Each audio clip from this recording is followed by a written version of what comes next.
Welcome everyone to the Apex Racing Team and RL Esport Team feature of the eSports Supercup, the Porsche eSports Supercup. Here from Nordschleife tonight, and what a challenge it's going to be for the guys in these Porsche 911 GT3 Cup cars battling around the Nordschleife circuit. Your normal terrible duo of Lee Thompson and Alex Simpson looking after you again tonight. Alex, like I say, Nordschleife, fancy giving it a run in these cars? No. That's it. Stream done. Yeah, End, I mean, finish. we see so much conversation, don't we, about how I know the kind of the fastest loose rhetoric is a pretty kind of normal one for iRacing, but I feel like that's even more the case for these cars, right? And try and have to hang on to them as they go 20 kilometers around the track. It's just it's going to be insane for them, right? Yeah. I mean, I think I've done this circuit maybe once or twice, like back in the sort of touring car days. I think they did a couple of rounds here and stuff like that. It was just such a tough track, I think, just to kind of get it right lap after lap. Of course, short little races, but it's not short, is it? It's long, and you can't remember the track, so really learning it is the kind of key thing. And I think this is one of the few places where you can really tell the drivers, who know this place well. Like track knowledge just makes a world of difference here. I think just looking at what the guys have been talking about in chat and stuff like that this week, that's perhaps not going to be so important this round again, just because of the kind of draft model that we've got with the car right now. So as long as you've got decent enough knowledge, you're going to be able to use that draft to stay in the train. Will people be making some rogue moves a bit earlier on? Jamie in his little video says he'd keep an eye out for that on, I think, probably the last lap. I think we're going to see some sketchy moves, to try and force some position gains and that. So, but yeah, Tag Heuer, of course, massive long straight. There's definitely going to be some stuff going down and on there. So yeah, let's see what we get. It's going to be still going to be fun, I think. Oh, it's fun, I think, is sure the word. Like I say, we're going to see some crazy action. So, to everyone out there, if you haven't really been watching our behind-the-scenes, if you like, streams in the previous rounds, we're featuring Apex Racing Team, who you're watching on screen right now, and also our partners RLL Esport, as they compete on board for the whole stream. So we can see, obviously, we've got the guys' cameras all set up in their nice new team gear as well, I might add, Alex, both for the RL guys and for the ART guys. And great that we were able to feature all 5 cars for the first time this season on our stream, and follow them for both races. Yep, glad that we kind of got that done. Of course, the new sort of direction. So they're not doing even the full GP circuit part of it. So just the other layout. It's nice to have all the guys on board. Obviously, we know everybody loves watching Jeff and his shorts and all that sort of stuff. Kevin's aboard his lap there. So so it should be good. Like I say, it's nice just to tune back in with Jamie, Jeff, and Johan as well. We thought maybe leaving them alone for a few races would give them a bit of luck, but apparently not. So no, you can have a stream as well, boys. It was a tough round for everyone, really. Last time out at Spa, really, Zach was the only person who managed to get in a couple of good results. He had 2 top 10s between the sprint and feature, but really for everyone else, they got caught up in an instance all the way through. 10th and 15th for Kevin in the sprint and feature, 18th and 17th for Jamie, 7th and 28th for Jeff Gassi, and in fact, I take it back. Sorry, Johan did get top 10s as well. I do apologise, Johan. So 9th and 10th. Him as well, currently 20th in the standings. So we got a few top 10s in there overall, but I think the guys were pretty disappointed because they had some strong pace competing at the front, and unfortunately a few incidents really messed things up at the end of the day. Yeah, again, it's just one of those things, unfortunately, Spa again, you're not going to break away or anything like that. So it was very, very close. And yeah, I think perhaps a bit of frustration from some drivers. It got collected in earlier instances as well, trying to make their ways back through the pack as well. I think that's really what caught Kevin with Johan and that Charlie move, really. So Yep. yeah, that was a bit unfortunate and that. So yeah, Kevin was a bit frustrated because obviously he's not put a foot wrong all season, and the only two that he's really struggled with are meetings where, you know, other people has kind of collected him through, you know, from nowhere as well, you know, from like 2 or 3 cars back. So yeah, yeah, sort of head down for him this week anyway. So yeah, And, see what he gets on with. Absolutely, and unfortunately they've already had a little bit of disappointment to start the day off, as they had Yeah. a tough start to the Sebring 12-hour for the main entry, featuring Johan Half and Michel Constantini. Who else was running in that car? Sorry, Alex, was Kev supposed to be jumping in it later on? Yeah, so it's Kev and Peter. So the plan Peter, was sorry. like so obviously Michele put it on pole. I think we were doing quite an aggressive fuel saving strategy, and yeah, so it kind of was backing the pack up a little bit because no one was taking the lead until the third stint.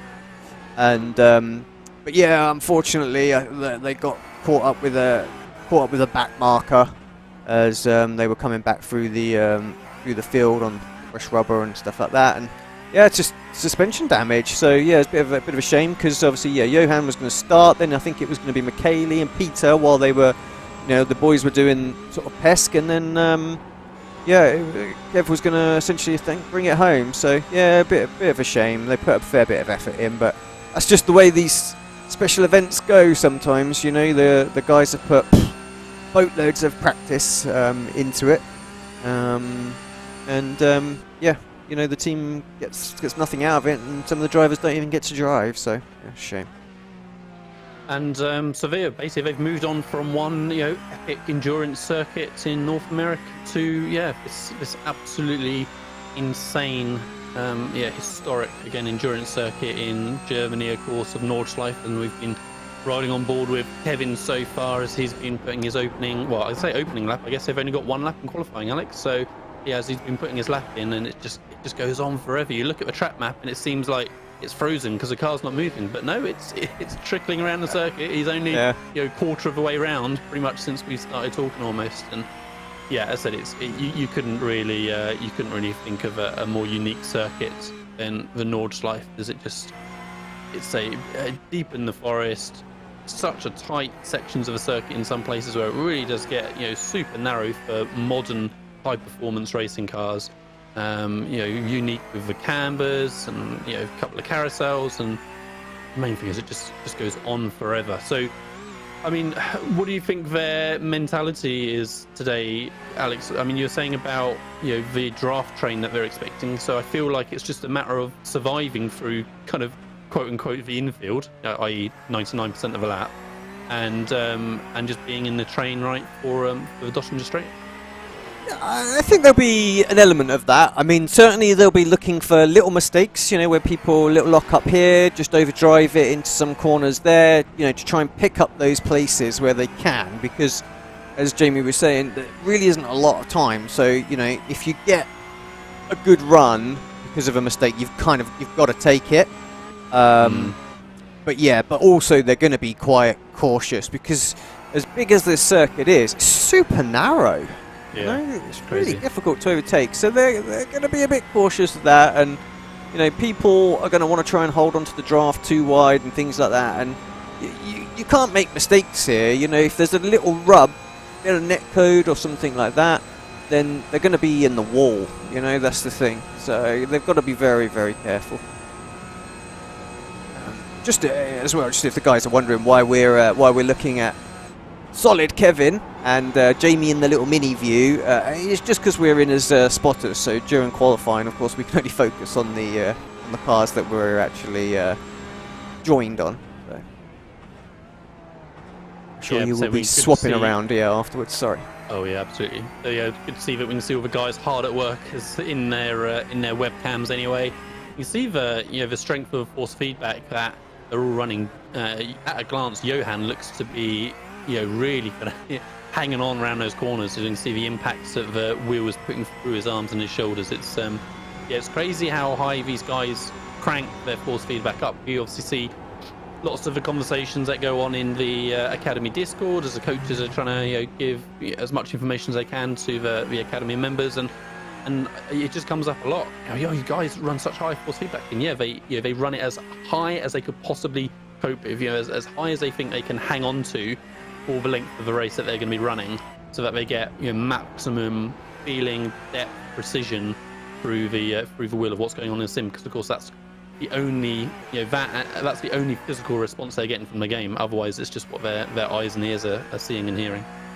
I chuckle. I mean, there's two points that come to my mind there. Obviously, I remember that they found some time with one of the academy guys, like half a second a lap, just by adjusting his force feedback settings. Which just shows the importance of getting them dialed in right. But also, I remember when I first started this sim, back in sort of like the World Championship NASCAR days, they were the guys were running force feedback turned off. Like they'd had it off because they were quicker with it, because they didn't want the feelings and things like that they got with like the G27s back then and stuff like that, and how it's changed now, because actually the direct drive wheels are so responsive, they're so quick at giving you the information. It is actually useful in terms of being able to drive the car on the edge, where the settings were just useless previously. Just how our hobby sport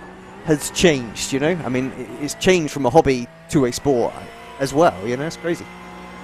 Yeah, absolutely. I mean, you certainly can't call what the guys are doing at the minute a hobby. They're out there competing for a total prize fund of $200,000 for this Porsche eSports Tag Heuer Supercup, and I mean, 4 of the 5 guys that are running out there today are full-time professional sim racers. So yeah, it's 4 of the 6. So it's like I say, it's seriously gone from a hobby to a sport, I should say.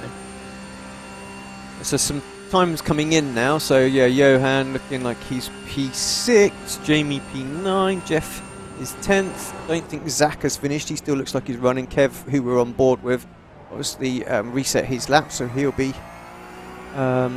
towards the end of his one.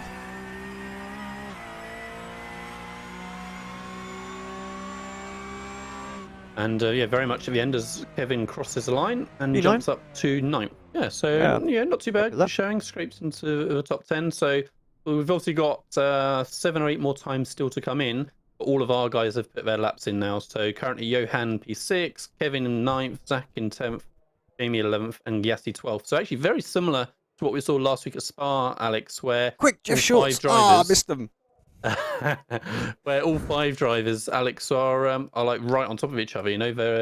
They're all within half a second of 5 of them. So I mean, I just kind of went, oh, they're just half a second, but half a second over an 8-minute 20 lap. I mean, it's crazy for 5 drivers to be within that range. Jamie practicing some starts, but yes, on your point, absolutely ridiculous how close they are over this circuit. It's insane. I hate to say it, but Jeff's not wearing anything exciting this week, so right, he's let us down. Yeah, still waiting for a few. Right on cue. I was going to say, still waiting for a few Commander boys to put their times in, and right on cue. As I take that breath, Josh Rogers jumps to the top, half a second clear of his teammate Dane Warren in 2nd at the minute. So Josh, he's just on it week in, week out. Really, he has the pace on the field for the most part. But he's the man at the minute.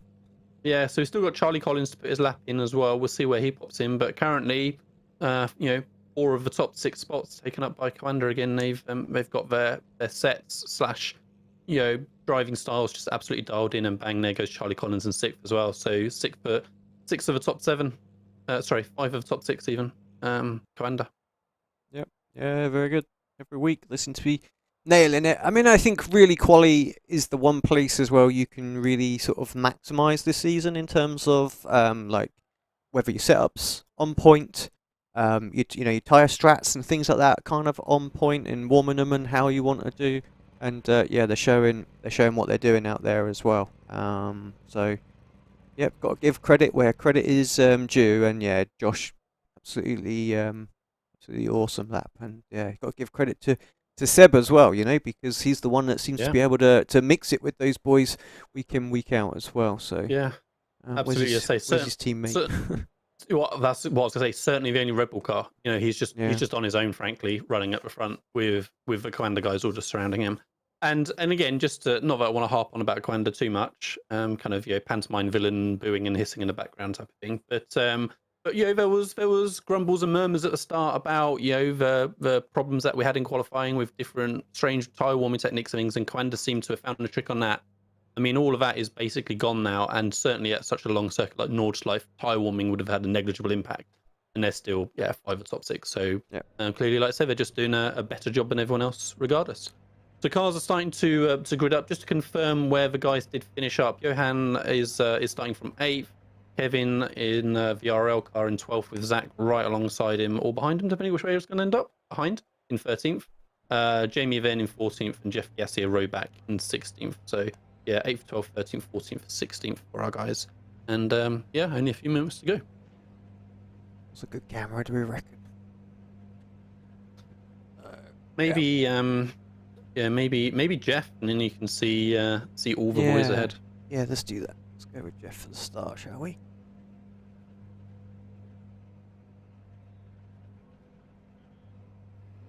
So 3 laps, as we can see as well. Like I say, super short race in terms of lap count, right? Revs are up.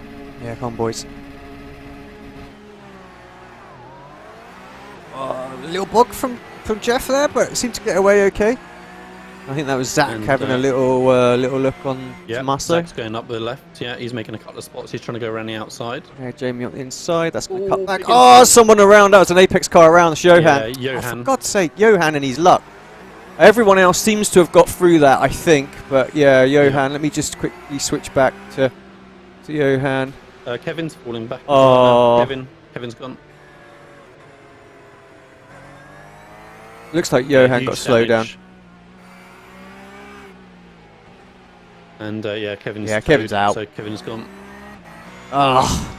And then there were 3. So yeah, 5 to 3 in a couple of corners. I'm gonna look back at what happened to Johan and to Kevin, I think. Yeah. So whilst Alex gets that queued up, so Jamie managed to jump ahead of the guys a little bit there through that chaos. So he's managed to keep his way up to 9th, Zach 11th, Jeff 12th. So that's our focus now as we see the little mini one. Cool. He just pulled over with damage. Yeah, he just pulled over. He got damage with the Johan one, with the checkup at turn 1. So let's take a little look at. See what happened with Johan initially.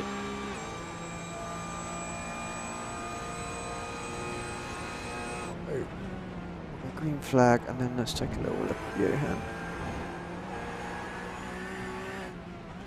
But the guys are coming out of the GP circuit now out onto the Nordschleife for the first time. Of course, they're using the combined track tonight. Share has the GP circuit and the true Nordschleife in there as well. All right, let's look at the replay.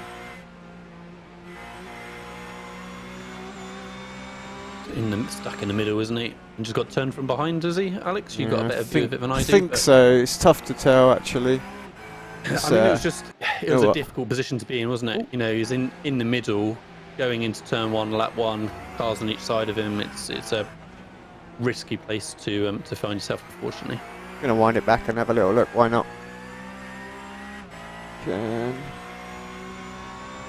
It's just nowhere to go there as well. Not sure he did. No, hard just to tell. Yeah, I'm not sure. There's a few people spinning there all at the same time, so don't know. Maybe some weird netcode stuff going on. Well, we will look at that maybe in a bit more. Yeah, once we're back and bring it up on the full screen, exactly. Yeah. But meanwhile, I've been keeping on the time in town. It seemed pretty status quo through the opening part of Nordschleife. You can see in the track map there, just in the top right-hand corner of opening lap now. Instantly just checking on other guys. We can see on the timing screen on the left there that Josh is still P1 72. They all are showing as gained a spot though, so that's over Dane Warren, of course. So Dane started second, didn't he? So he's dropped a few positions. Yeah, De Jong third, Buselu fourth, and then and then back to our guys from ninth, as we saw.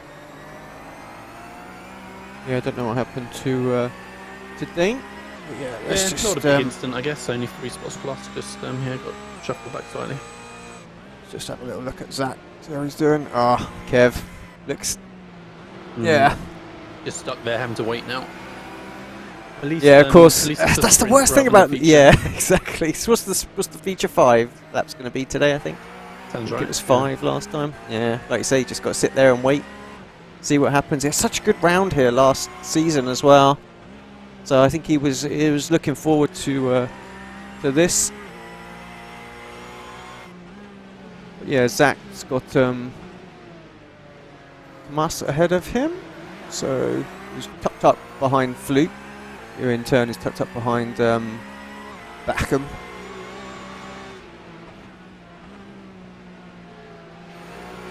Definitely needed a different graphic in the little left-hand box today, Lee, you know, because obviously that tracks the time delta lap per lap, but you know, it's barely going to change this race. A long time on this one. Yeah, that's that one up.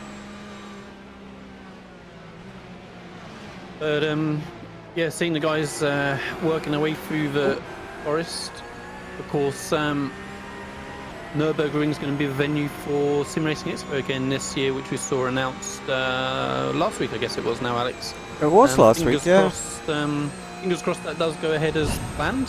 You know, it feels, I really hope it does. It's a bit optimistic, unfortunately, with some of Europe going a little bit backwards with the pandemic and stuff. I was kind of a bit surprised when they announced it, but yeah, like I say, fingers crossed by the time we get to second week of September, I believe it is, then yeah, should be good to go. Be good to be back there after having a year off last year, of course. I mean, it might be controversial to say, but I think if it was being held in England or UK, I think it would happen. Although I don't think anyone from outside would perhaps be able to get there unless they're going to go into like still quarantine for a couple of weeks or something. 2 weeks so first. yeah, so that's a bit of a shame. Yeah, I'm not sure. September is still quite a way away. Maybe yeah, Europe or get in gear with their vaccination program and all that sort of stuff. But yeah, what a crazy world we live in. They're going to do that. But yeah, fingers crossed anyway. So if it happens, I think we're going to try and be there, right? Yeah, absolutely.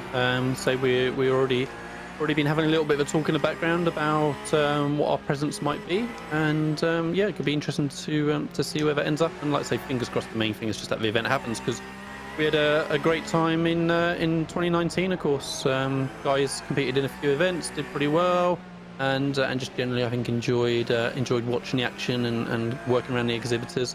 And just think, Alex, since summer 2019, how much, certainly in iRacing and the sim racing industry in general, how much it's grown and become more professional since. Oh, it's just a different. We're gonna different see level, a great really. event, hopefully. Yeah, absolutely. Yeah, it's it's very much now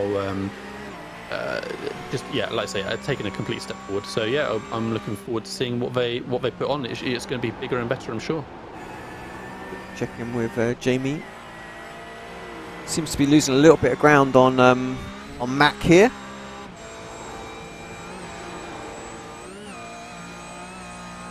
Yeah, it just dropped off a little bit, like you say. So the guys are all still sort of within a second of each other, but like I say, yeah, just a couple of gaps just spreading out a little bit more. You can see that obviously you're on board with Jamie in a minute. You can see that yeah, Tatella's still right on his gearbox the whole time as you're watching this onboard camera, and and Zach just keeping a very close eye behind. Yeah, it's worth pointing out, Johan is still going, but he's right at the back of the pack. So, and this pack literally ends at Johan. So, it's tucked up behind Jamie. So, yeah. I mean, is the Jamie train? Yeah, well, exactly. It is very much just one long train, isn't it? So again, looking at our timing screen, I've only got 2 free gaps that are showing in white. Everything else is just red, orange, and yellow, which means they're within a second. Johan is maybe called it a day now. Alex is showing grayed out on my timing screen now. Yeah, and I see his hands off the wheel on his webcam. Okay, yeah.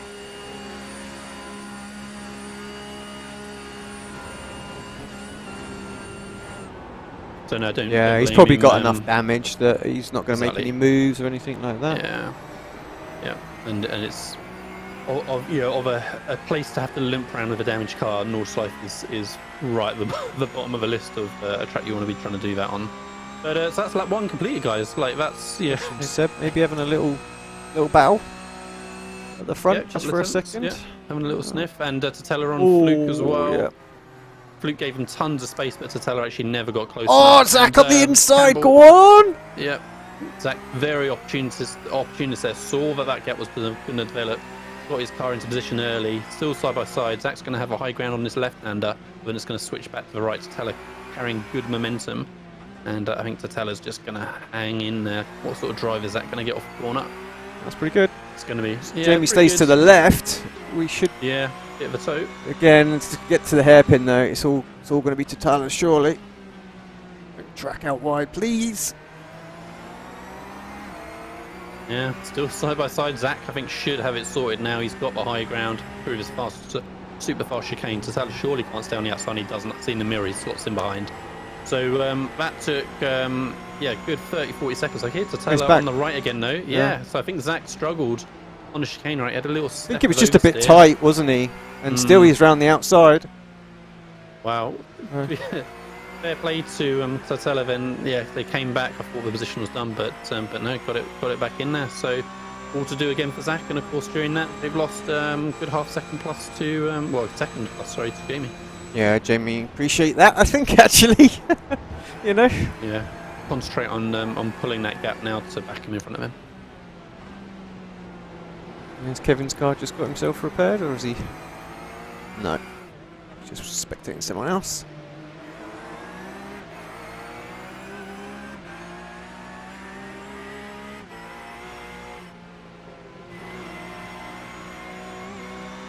Yeah, so Zach's got Daniel Lafuente and then Jeff behind him.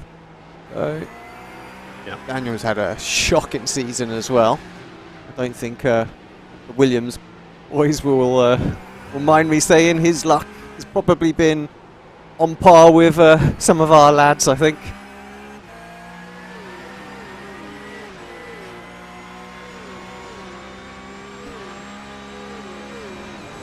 Yeah, I think Johan is certainly given a good run for his money, at least. We know that for sure. Oh, on the limit there, Zach.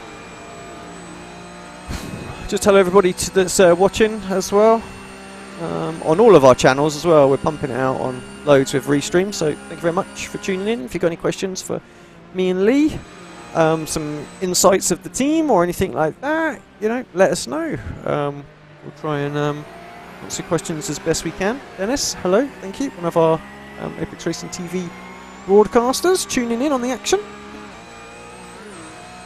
Yeah, and we feel, in terms of those questions, Alex, we feel probably best placed to try and answer anything that viewers might be interested in. Certainly about our guys. We've known all these drivers. Well, I mean, Jeff Gassi, of course, is a recent signing, but basically everyone else we've known for a number of years. If you don't know, Alex is the... what made-up title do you want to give yourself, Alex? CEO, Managing Director of Apex Racing UK. And it's been his vision that's basically helped get the guys to this level where they can put in the time and the practice that they need. And they've got the funding that they need to run in PESC. And I've been working with Alex trying to build up all our different brands. We have obviously Apex Racing Team, who we're following here today. These guys are all coaches for the Apex Racing Academy, where you can get data packs, coaching sessions, one-to-one coaching sessions, or group sessions, track guides, setup guides. Heading nearly to the 1,000 mark in the number of active members that we have in the academy over there. So that's going pretty awesome. And then, as Alex said, we've got Apex Racing TV, which is where you're watching. That's obviously all part of the same family still. Apex Racing League running a number of private leagues. Jeff has a big sideways moment. And and then SDK Gaming, which is what's providing you with the majority of the graphics that you're seeing on screen. So it's all kind of Alex's little empire that we've built up over the years to have this kind of fully funded professional race team. Thank you very much, Lee, for that. Pay you later. Yeah, well, you're correct, you will be. Thanks, Sam, as well. Yeah, sending the love on the chat. We're just watching Jeff, actually, because getting a better view of perhaps him and Zach going side by side. Zach's under pressure, yeah. So, yeah. Daniel, I say he hasn't had the luck, but he's going to push it, I think, a little bit. So, it's what teammates are for. Look, just pulled out of that. Williams, he's kind of sensible behind, is he? Maybe? I don't know. Yeah, sensible enough. So, yeah, I don't know if Zach got a little bit out of shape there. Obviously, we jumped off him to have a little look at Jeff. Yeah, I think like I say, I think he must have just struggled mid corner and like I say, just on a bad part of the circuit as well, where actually there was a little bit of space for Daniel to try and get the run and build up that momentum slightly, and yeah, eventually made the spot. And obviously, again from the start, there's not been many changes of position, so yeah, unfortunate for Zach to lose out on that one. But yeah, Jeff staying tucked in behind. Jamie's not really managed to close up on Matt Backham ahead. He's still 1.4 off, but he is being closed on by Tatella just a little bit more. We know how much Zach and Tatella dropped off earlier on, so yeah, it looks like Jamie's just slowly being reeled in from behind, I think. Yeah, hopefully, well, yeah, I think Jamie needs that draft, so if he loses that, then definitely Tatella's going to be right on him in no time, so... Yeah.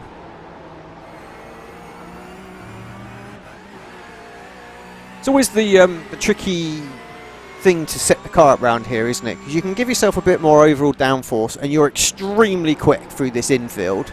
But then when you're on the long straights and the fast sections, that's when you kind of lose time. So I think I remember the guys saying last year they felt like they had a little bit too much downforce, so they weren't able to make moves on the straights, and other people were kind of coming by them because they were essentially being held up in the infield section. They couldn't go any faster through the corners with the downforce levels that others had. So it is that balance that you've kind of got to get. So. And it's important as well not to get tied up in the kind of the ultimate numbers, isn't it? You know, you can look there and do all the numbers and go, okay, this amount of downforce is going to give us the optimal lap time, and then like you say, come the race, you actually can't use that lap time because you're stuck behind the cars down around the corners and can't get past them on the straight. So it's a real tricky compromise to make, not just on the circuit, but on the race situation you're actually going to find yourself in. How are you going to treat it? Are you going to hang in there in the corners, try not to drop too far off so you can get the run on the straight, or vice versa? So let's see how much of a run Zach can get on La Fuente. I reckon the gearbox was high enough that they weren't going to peak out this time. Maybe you're right. Yeah, it's going to be very close.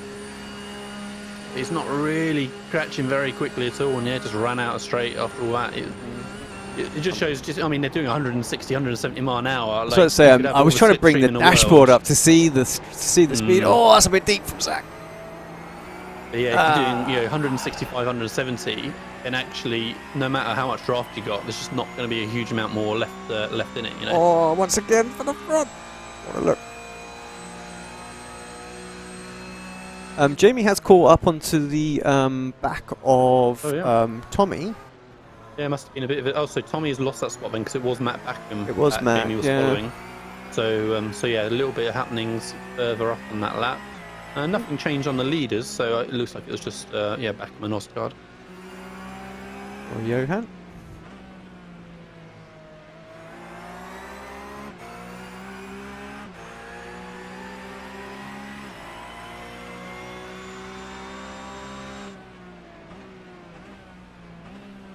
We had a couple more cars drop out on that lap as well, so I'm seeing Castrolado out, Lockwood out, and Josh Thompson out as well, now joining Johan and Kevin.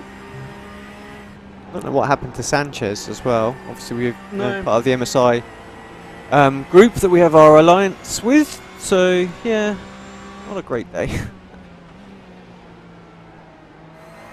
And talking about great days, Alex, obviously we're here partly representing Rahal, Letton and Lanigan with the RLL Esport teams. I have to hang my head in shame I didn't actually catch the result of the iRacing IndyCar Challenge earlier in the week. How did Takuma get on as you were looking after the broadcast for him on the RL Twitch and YouTube channels? Yeah, so he come home P4. Okay, good. Which is kind of where he qualified, but yeah, it was a race in terms was all about the fuel numbers, like who could manage the fuel best, and like Sage Cam, he was absolutely on it and was able to really get the numbers absolutely bang on. It just seemed to be in that draft, saving loads of fuel in the first inning. He was third, Sage was, and Sato was just behind him, but the dirty air was really sort of restricting him from following close enough, and I think yeah, we just needed to manage the fuel in the first stint a little bit better, and I think we might have had a chance for a podium. Yeah, had to pit a couple of laps early, so, and then had to go on super save for the last stint. So, but no, it was an interesting race, and it was, I think he was battling his old teammate Connor Daly, and then we had Fittipaldi as well that he was having a good little battle with right at the end on the last lap for the final position of the podium. So yeah, good race, and yeah, I hope he has some success in the actual season that comes on. But it's great to work with him as well, because true professional, you know, to do the stream and all that sort of stuff and whatnot. Yeah. And it seems like, yeah, we, as much as I'm sure for some of the IndyCar drivers, they kind of look at what they're being asked to do with this, and their interest levels may differ between the drivers. It certainly seems that with Takuma, for instance, once he actually starts running, that competitive spirit just gets in there. And I saw his disappointment in round one at Montreal after he got taken out, and yeah, you can really see how no matter what they're doing, the guys at the top of their level, they don't like to lose. Yeah, no, never.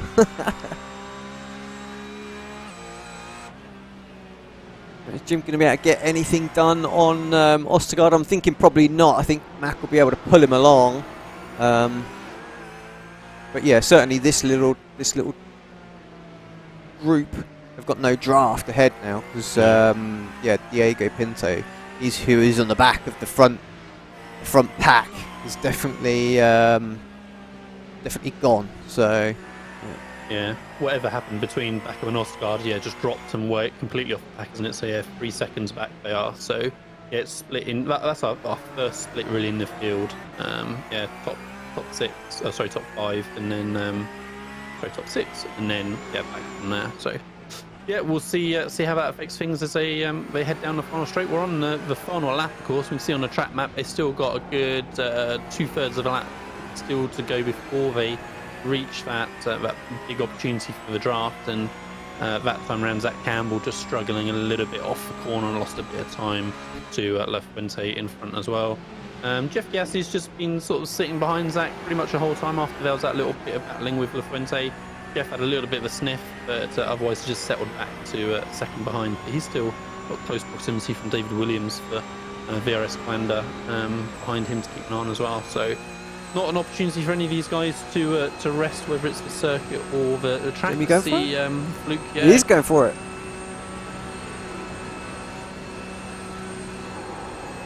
Trying to hang around to that outside still. Oh, he had to lift. That was a Porsche for Jamie there. Lucky maybe to not have the big issues. Obviously a little bit concerned that he was running out of track with that big lift. But yeah, big effort from Jamie there. He's got a good run again on Mac. But yeah, we'll see how that goes. He's feeling racy, it seems, for sure. Yeah, of course, the thing is Tommy's always going to lift because it's his teammate ahead of him, you know? Or he's got to put him under the pressure, one of the two, you know? And I think, yeah, you've got to try and have a little look. But of course, he's got to keep an eye out for Tomas behind, because, yeah, he'll certainly have a go. And La Fuente has caught up with this little group as well and brought Zach and Jeff with them. So, yeah, this gaggle is back together. We'll stay with Jamie, though. Yeah, I think that's definitely, like you say, the opportunity for a move that's going to be coming sooner rather than later. I'm just keeping an eye on Zach Campbell a little bit further back, like you say, just to see how this group develops. But yeah, Jamie is is either going to have a move put on him anytime soon by Stella, or needs to try and make another move on Forsgaard anytime soon. Like I say, even though Matt Backham not running the traditional VRS Coanda colours in that nice Lego. I was about to say, you got to like the Lego. Livery. Yeah. But yeah, still part of that family is Mac. In case you're wondering why Alex was talking about teammates, but they're running different liveries. It's worth pointing. Oh, Tommaso out, down, dropping down the order. So it's La Fuente behind now. Bit of a gap, 1 second now. So Fluke's got a little bit of breathing room, but he lost a little bit of time there himself. Yeah, well, somehow both missed it as we were watching timing screens and monitoring what's going on. But Zach almost running out of road as we are watching him a little bit behind. He went super deep into the right-hander, and how he kept it off the grass, I don't know. But fortunately, didn't really lose too much time. Still within a second of La Fuente.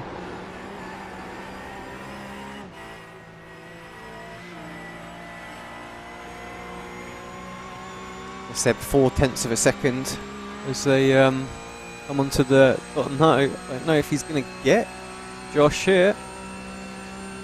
It's coming down though pretty rapidly. Oh, yeah. Back 10th of a second between them. Close. Here we go. I wonder if Seb's just been biding his time all race long. Yeah. There he goes. Mitchell going by Rogers as well. Yeah. Sitting duck at the front here, I feel. Yeah. So Tommy's just sort of pushing Mac, it would seem. I think they're going to hold on. I don't think Jamie's going to get there. Yeah, it looks like Seb's going to win this. Mitchell in second, Rogers third. I don't think Rogers will care too much. He's got enough of a buffer over those guys. Mitchell not quite going to get Seb. What a great race that must have been at the front. But Jamie's going to hold on for his top 10, 9th place. He needed some luck here. And yeah, he got that. Zach comes across. Jeff finished as well, 12th, Zach in 11th, so good points haul for those boys. Wow.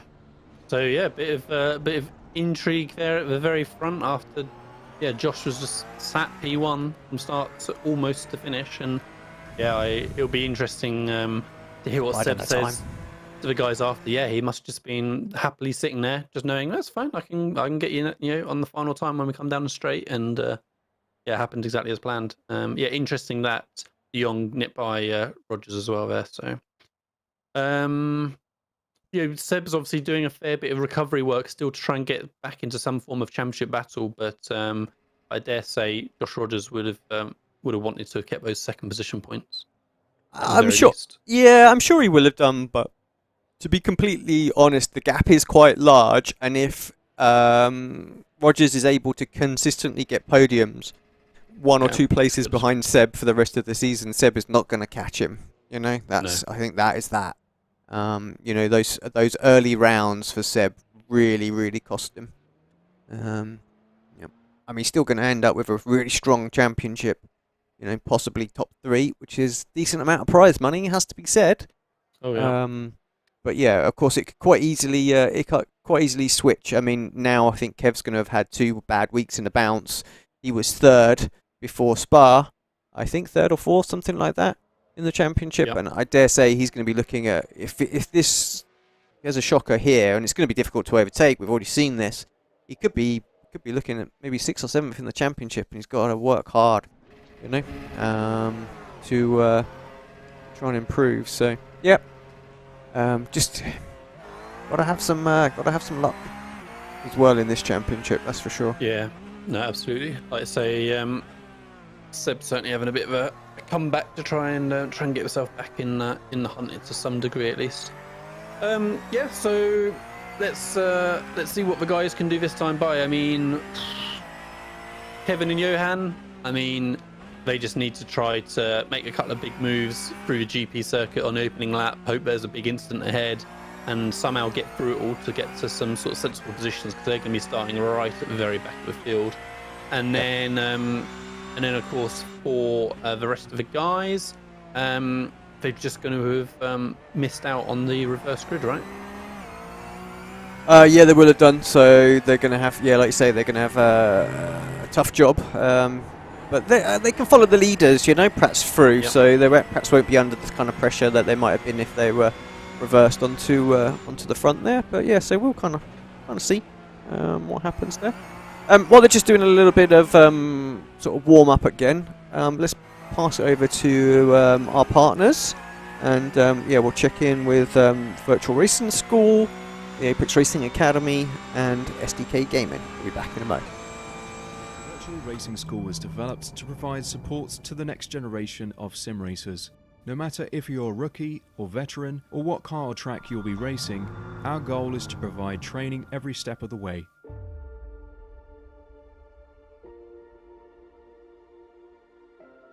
We found that iRacing can be quite difficult without proper training.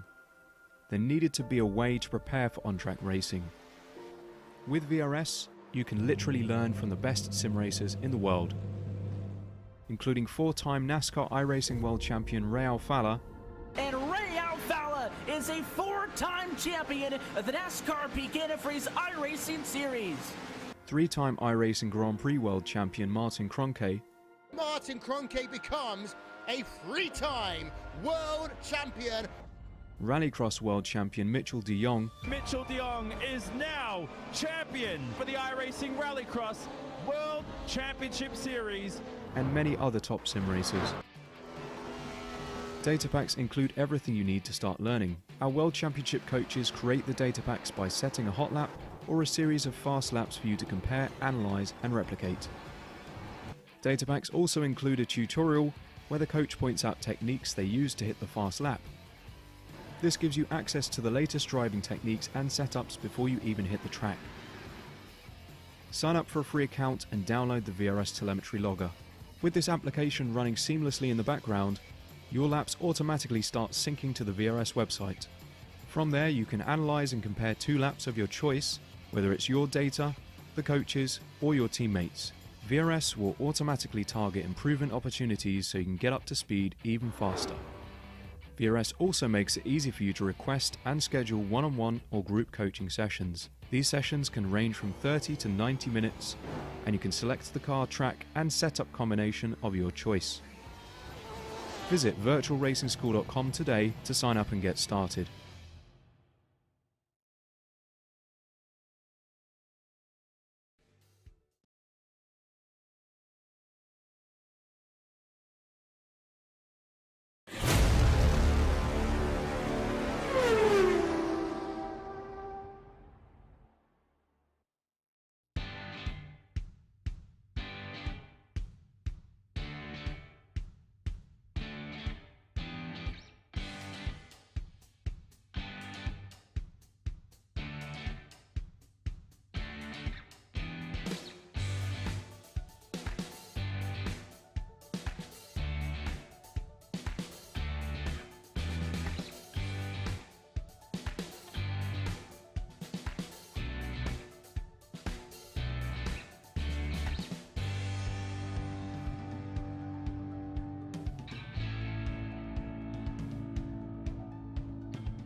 Welcome back as the guys finish up their, I hate to call it a warm-up session, Alex, between, they immediately do the sprint race around the Nordschleife in the highest level road racing series that you could do on iRacing, and then they have a warm-up for race 2, hey-ho.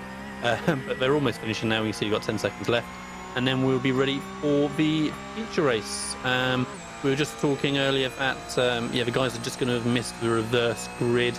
So we'll see how they manage to tag along to the leaders as they push their way forward from sort of, they're going to be like 6th, 7th, 8th as they start to move forward. So maybe Jamie there in 9th can hang on the heels of them. And it's just going to be a matter really of seeing what Kevin and Johan are going to be able to do from 27th and 28th on the grid, Alex. Yeah, tough one for those boys. I think we're gonna focus on Jeff again. I think Jeff's gonna be a good one to start with. Yeah. Again, we should have a good view of Zach and Jamie ahead, I would say.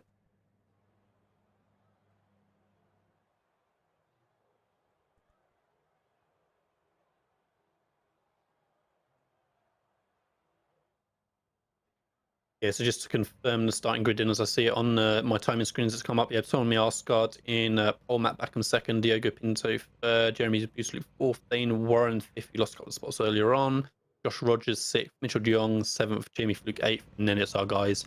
Sebastian Job eighth, and then it's our guys. Jamie Fluke ninth, Zach Campbell 11th, Jeff Yassi 12th. So yeah, Jamie's going to be following directly behind de Jong and just alongside Sebastian Job.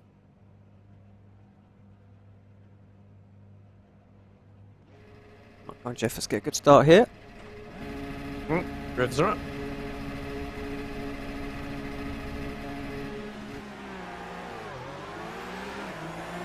Good launch off the line from Jamie. He's having a little sniff on Seb. Looks like Jeff just dropped back slightly, right? And Jamie's having a look on the inside of turn 1. Everyone survived.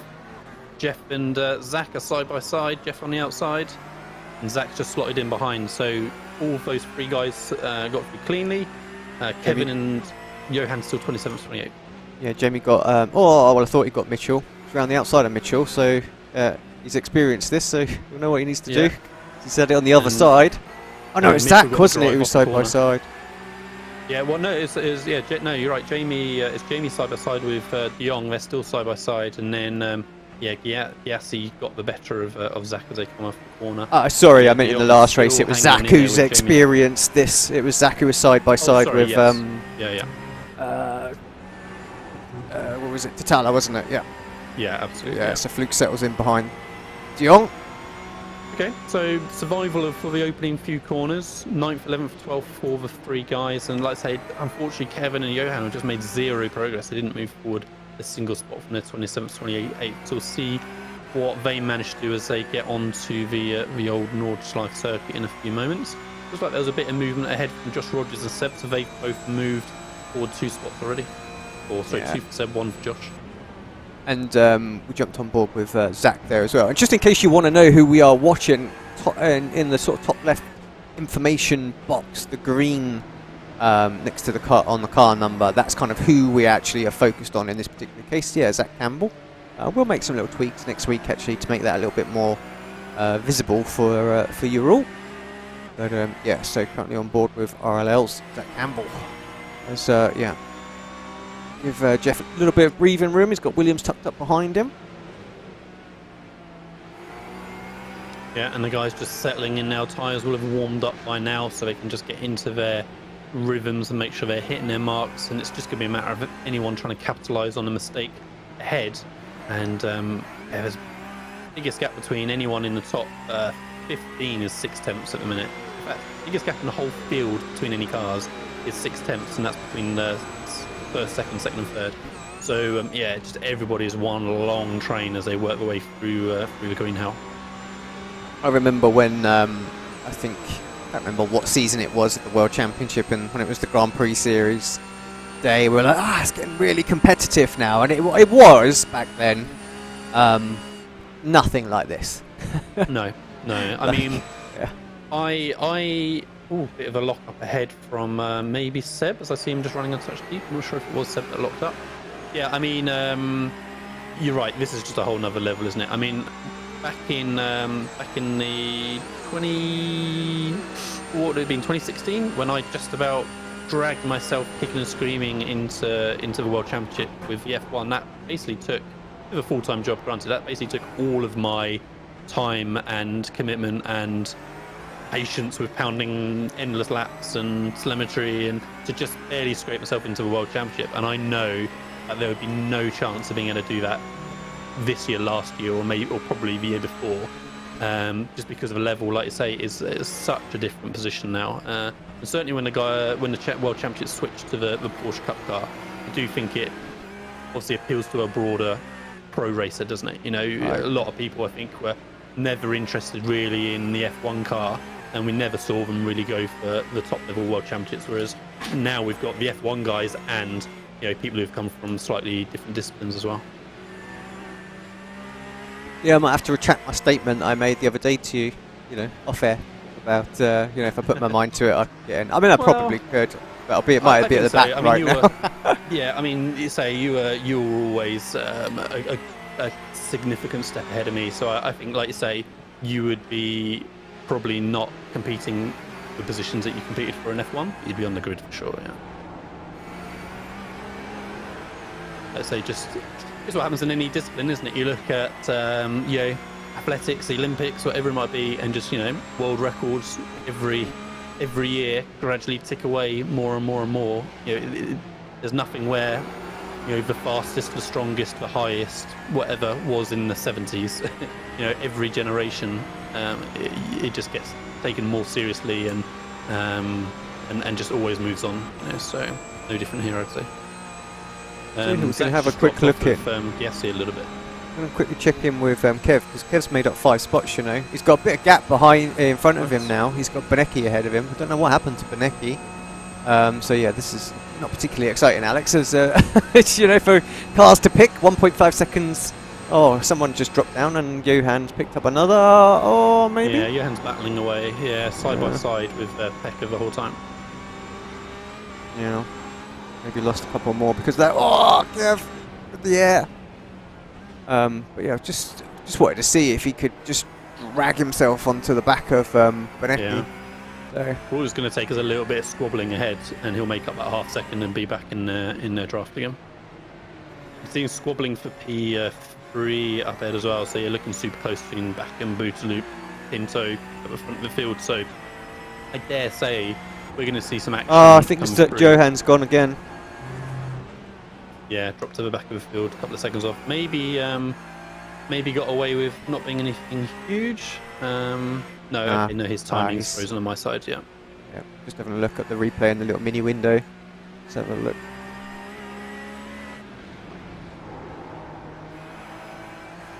Oh, what heck? That looked like a hardware failure. Oh, wow. Yeah, he's obviously getting up and having a look at what's going on, I think. So, very strange. Yeah, just suddenly steered out of the corner. Well, like you said, if Johan just has bad luck every round, it feels, you know. What more can he do? So yeah, it'd be interesting to hear from him later on as to what exactly that was. But yeah, for sure something did not look right. Oh, that's blown engine ahead.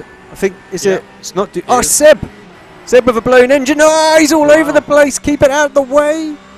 Everyone's through. Wow, well, that's. I mean, you were right that Seb was out of the championship already, really, but that for sure cements any hope of a championship challenge out and gone. What an unusual occurrence in these. Here's the replay on the mini picture. See what happened. It just went pop. Just absolutely on its own. Yeah. Oh well, you know. Yep. He did well. He did well not to then get caught up, or not to catch anyone else up. He kind of got out of the way, managed, like I say, on the grass, but managed to hang on to it. And again, this circuit is about how narrow it is. Easily could have caused a big incident for other people. So, yeah, plus one for everyone basically on that lap as we now head on to the Doshinger, and let's see if anyone starts making some moves. Yeah, come on, Jim. Let's mix it with these Coanda boys.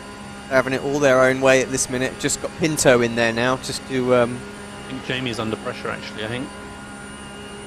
point. Oh yeah, from La Fuente. They are definitely side by side. Williams eSports. Nice to see. Well, okay, no, it's not nice to see, but he holds. Oh, he holds on to that. There was a weird shift thing going on there from Jim for a second. It didn't engage or something. But yeah. Please excuse me, Williams, for saying this, but they've just not been anywhere this season.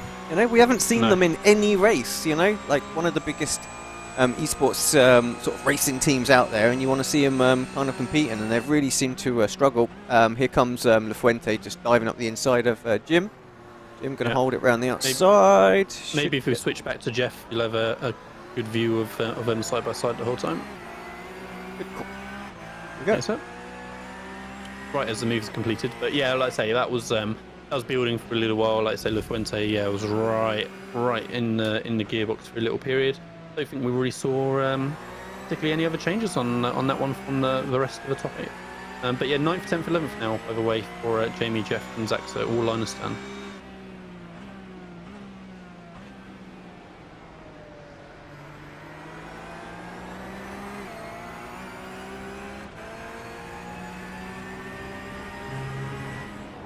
Check in with Zach as well.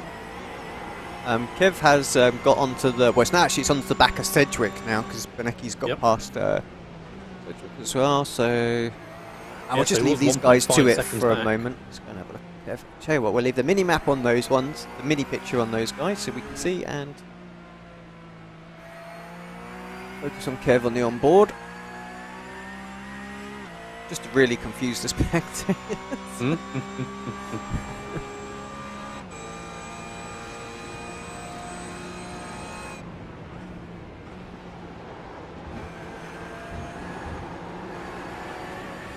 Still can't understand the Sebastian Job issue on that lap. It'll be really interesting again to hear from them later on as to what they think the issue was. You know, was it?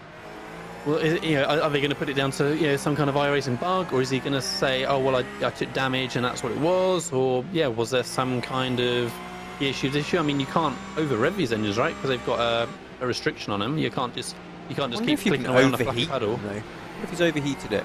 I mean, they do get a bit of air, so maybe he caught it on the landing a little bit. He's conked it or something like that. I don't really know. Just sort of grasping at straws, really. I think Kev's going to need to get Sedgwick a bit rapid here, because it seems like they're losing time.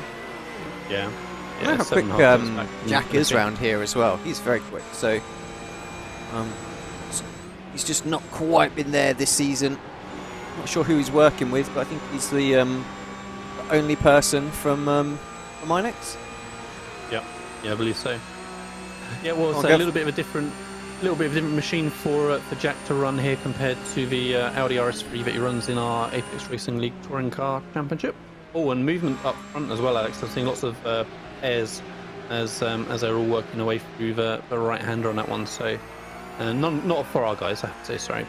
But yeah, actually, I got excited about overtaking in the top 10 positions.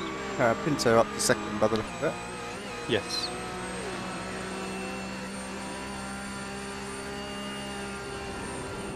Yeah, so our three boys all line astern still. Yeah, I think we'll take, if we can finish sort of there and Kev can get a few more spots, get some points, I think we'll take that for the day. Just got it for Johan again, 2 races. I mean, come on, hardware failure. So unusual, for that to be coming across, and certainly the sort of equipment the guys have available to them. They're not using, basic consumer hardware or anything. So again, it'll be interesting to hear from Johan what the issue was, and Zach Campbell having a big moment on the exit curb, but gathers it all up and loses a 10th, if that. How these guys recover instances like that, Alex, I'll never know. The times I've driven well, not that I drive anymore, unfortunately, but the times I've driven the Porsche before, I've always just felt that once that rear end starts to go, that's it, you may as well just get your coat and head off, sort of thing. But somehow, not only do they gather it up, but they don't track out onto the grass as well. Not losing much or anything. Yeah. No, crazy. And struggling for Zach again. Zach went a little bit deep into the corner. Huge amount of opposite lock to keep it gathered up on the exit. and he's under lots of pressure now from David Williams. Fortunately, I think not on a bit of a circuit that David is going to be able to do much about it. But I wonder how much Zach is struggling versus kind of getting frustrated, or what the slight issue is. But yeah, I'm seeing kind of a number of corners on this lap where he's just overcooking it a little bit, kind of mid to exit, it seems like. I don't know if you saw some of the memes and tweets and stuff like that Zach did this week or this fortnight. But yeah, he's not a fan of this place. Yeah, no. I think that might be showing through a little bit at the minute. It seems. I mean, he's got the pace, obviously, you know, but he doesn't look comfortable. Doesn't look in sync with the car or the track at the minute, which makes it all the more confusing to me. That he's still able to run at this ultimate sort of pace around the top 10.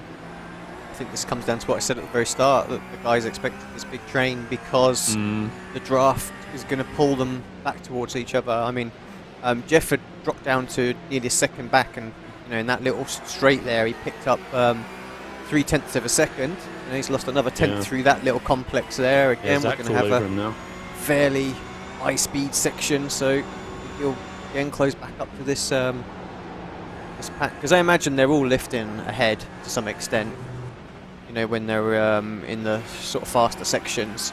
Yeah, there's just no way through.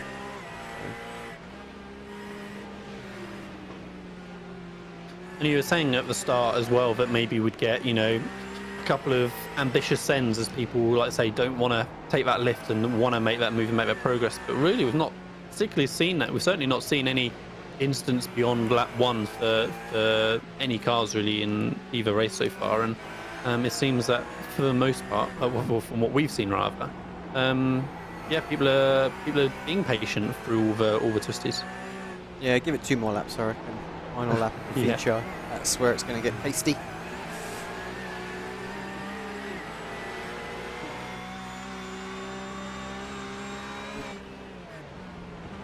Yeah, it was there. That wasn't that where we lost Seb? I think so. Yeah, he was on this corner. He moved to the right. So I think you can land there. Yeah, did some damage. Yeah. Jeff, if you don't get out of it, a bit of time for that section actually. Maybe if you don't get out of it when it's in the air, it kind of just revs it out too much and lands funny and causes some damage or something. Can't Jeff get back on him? Needs to get to sort of that half a second, so he's got that extra bit of draft. Yep.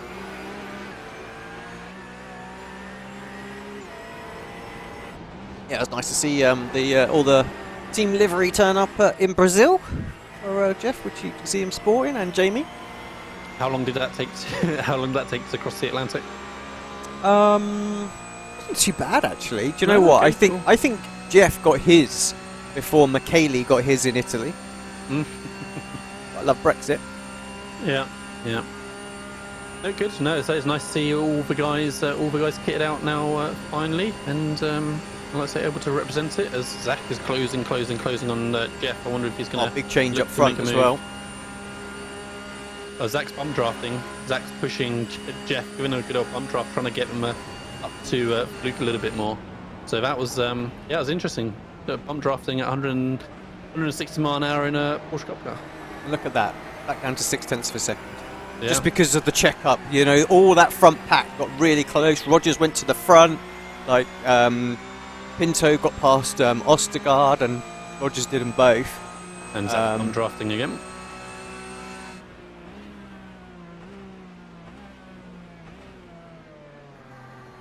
They're side by side ahead. What's going on? Who's that?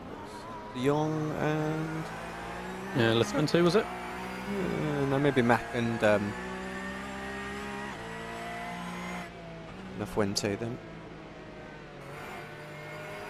Yeah, since pressure is on Jeff a little bit now, he needs to stay a bit closer to these guys. Yeah. This lap, if he is going to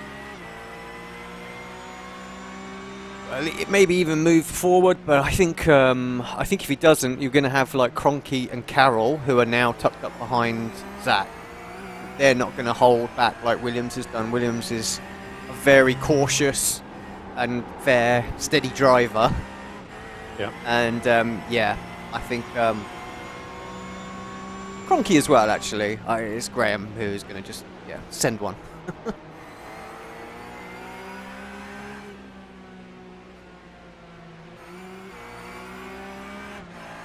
I'm impressed that, well, like I say, it's still early on in the race and people are biding their time and stuff, but I'm impressed that Pinto's still hanging on to that second spot and hasn't got shuffled down just a little bit more. You know, Rogers is the only person who's really made his way through the pack, of course, from his qualifying position. Everyone else, you know, he's +5.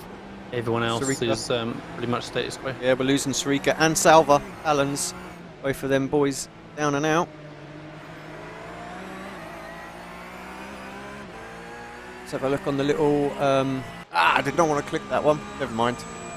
We'll get back to live in a second. But let's just see what it was. Meant to be the little mini one. Live with Jeff. Poor Salva. Absolute innocent victim there. Kevin's just lost a bunch of places. He was up to 16th or 17th. He's just got shuffled all the way back down to 23rd again, just in that during that replay. So, and he's stopping. Oh, not. Come on. So Kevin and Johan, both DNFs, both races, sprint and feature. Really unfortunate for both of them just not having the rub of it That today. is the aftermath of it. That looks like Charlie Collins maybe in it. This is straight after the Sarika thing, I think. There's a little bit of touching with Charlie there. He's up the inside. Yeah. Just got a bit out of shape and... yeah. Big oversteer moment, didn't get the drive off the corner, and Collins was there, So it looked, you know, interesting again to hear what Kevin says, and maybe we take a different look at it later, but it looked a bit kind of just racing instant, as, like I say, Kevin couldn't get off the corner as well as he wanted, and that just meant, Charlie didn't really have anywhere to go. So, yeah, then there were 3 again. Feels very much a repeat of race 1. Kevin and Johan out, Jamie, Jeff, and Zach, all line astern. 9th, 10th, 11th. Pretty much rinse and repeat from sprint race.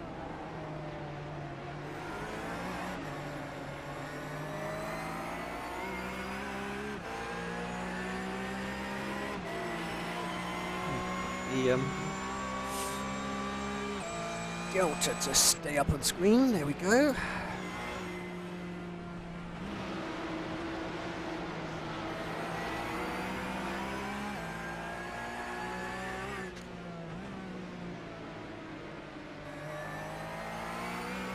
So the trials and tribulations of the weekend just continue a little bit for the guys again after their disappointment for the lead car at Sebring 12 hour earlier on today, where they didn't really make it more than a couple of hours in, and now 2 of the 5 drivers having DNFs in both races for Pesk. It's a tough weekend for a good chunk of the team, but if Jamie can maybe get a move done on La Fuente in the closing lap, he's going to be more than happy. I think it's getting well into the top 10, and we'll see if Jeff and Zach can do much to stick with him. As Zach again just is all over the place. It looked like he took a bit more curb than he wanted on the apex. Ended up on the exit curb, but the cars ahead were avoiding, and it means Martin Kroenke now is right underneath the rear wing of Zach as they work their way through the sweeping right-hander. Zach getting oversteer off the corner again as well. Sit lock, yeah. Yeah.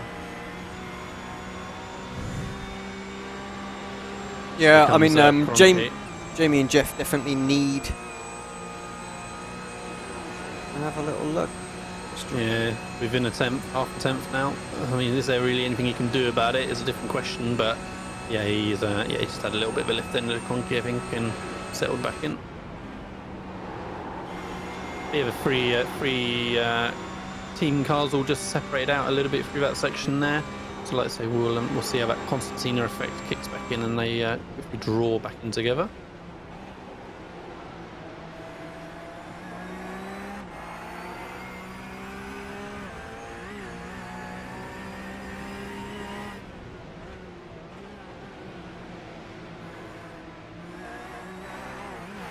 Really interesting watching Jeff from Zach's car as they go through the carousel there, is how Jeff is just dabbing the brakes occasionally on midway through the corner just to control the pitch and the poise of the car, and all the modulation that the guys are having to do to get the very most out of these cars. Just interesting how they're having to deal with it. Yeah, of course. Jeff quite accustomed to this car. He's obviously driven it in real life as well. Had some success. I think he'd be driving it again this season, but I think it's just the age-old problem when it comes to real-life motor racing and its budget, you know. Yeah,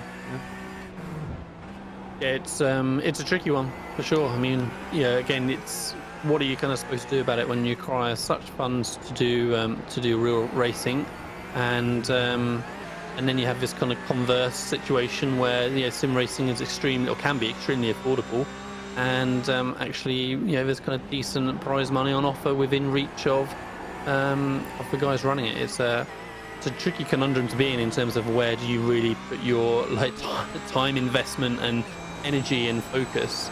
Certainly know from some of the other guys where they're talking about just not even considering sniffs of opportunity in real racing, because why would they spend thousands, tens of thousands, hundreds of thousands of pounds on real racing when actually they can make a profit, make a living from sim racing from a minimal investment. It's really going to be interesting how in 5 more years or so, when the next group of kind of what would normally be karters really start coming up through the ranks.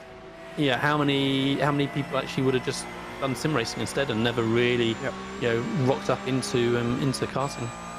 I think we're definitely, like you say, 5 years. I reckon we're going to reach that crossroads where the drivers have a choice, that you can make. It's either you focus on your sim racing career, or you focus on your eSports career, or you focus on your real one, and it's all going to come down to your marketing or your total ambition at the end. If you think I'm good enough to maybe make it into GT or something like that, and maybe it's more profitable, and there's more of a career in eSports than there is trying to grab an AM driver to get you into a GT seat or something like that, to help fund you.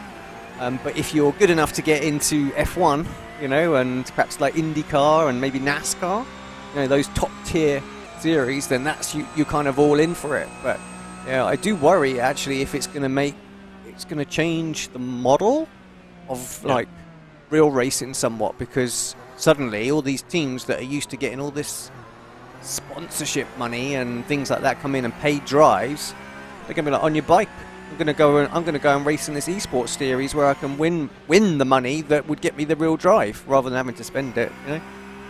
Still not there yet. Still, it's time, but that is where we're going. So, and I think that is why real teams and real drivers are starting to get involved in eSports at this point, because they want to capitalize on that and try and still push people into real motorsport.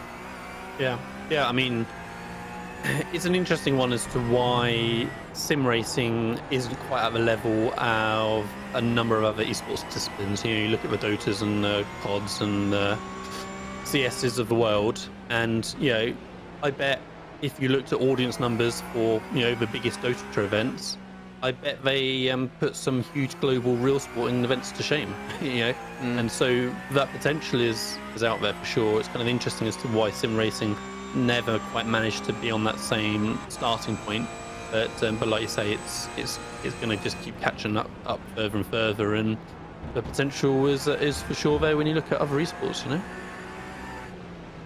I wonder what the chat's thinking at the moment about the conversation. Chip in on it, share your thoughts. How many years do you reckon we're going to see until we start to see a bit more of a mainstream kind of esports ecosystem, like League of Legends and stuff like that? Because I don't think we're that far away, that's for sure.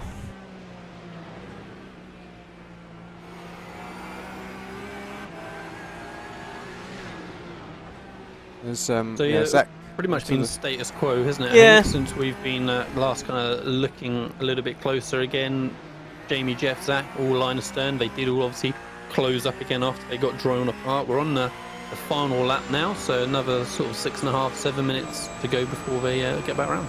Let's check in with Jim, because I feel like if one of them is going to make a move, it might be Jamie. Seems a bit more confident. He's been on the tail of La Fuente for quite a while, where sort of Jeff seemed a little bit more like he's hanging on.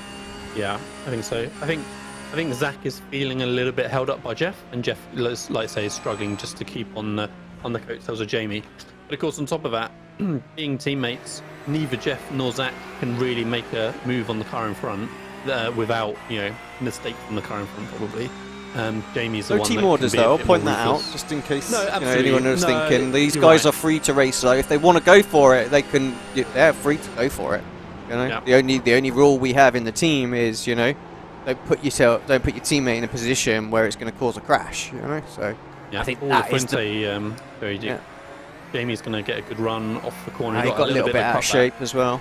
Yeah, I think he just clipped the apex, it looked like, from my view. So, yeah, La Fuente had a big moment, and Jamie maybe not quite able to capitalise it. But no, like you say, for sure they're allowed to race, but it's, do you make a do or die move on your teammate? Well, unless you're. I was debating as to which historic F1 terrible teammate partnership to go for. Unless you're Alonso and Hamilton, or something like that. I think you tend to. I'm old enough that you discretion. can go with the Senna and Prost one, mate. It's all good. Yeah, that's it. Those are my two. Yeah. I was catering to our audience, Alex. Ah, true. In that case, then you want to go Hamilton and Rosberg, do you? Yeah. Who? Yeah.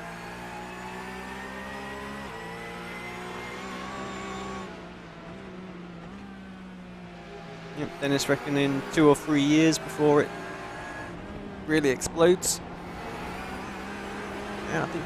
Yeah. I mean, you look at the last 12 months. I mean, what planet might we be on in 3 years? I mean, who knows? I mean, obviously this year, the last 12 months, last year, was a exceptional one, an unusual one with the situation in the world in general. But iRacing, certainly, sim racing as a whole, took a unprecedented step in 12 months is what I was saying, but I mean it was in a month basically. Who knows where that's going to end up in 3 years? I mean, we're thinking about that sort of stuff. We're projecting and coming up with business plans and things. So we're trying to guess as to where it's going to head in 3-5 years. But who really knows? Ronke having a very, very hard look at Zach again through exactly the same section of the lap that he did lap before as well, but same thing, just not really an opportunity for him to do anything other than just put Zach under as much pressure as he possibly can. And again, we'll see how much Zach can just close onto the back of Jeff again as they come through the next section. Time ticking away now, less than half a lap to go.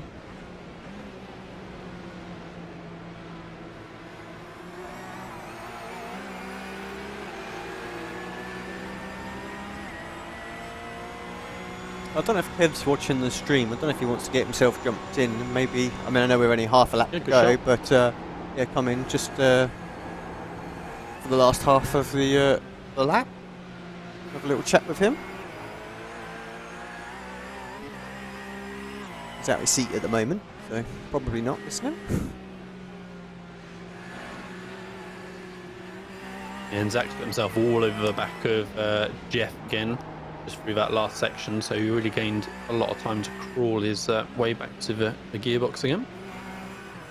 Just having a quick look at the front. I mean, we'll see again how it all pans out as they work their way onto the Dossinger straight in a moment, but nothing looking super close at the front. Josh Rogers looking fairly comfortable still, with his teammate Oscar just running rear gunner a little bit, maybe behind him. So see, I feel like Tommy's going to have to go though.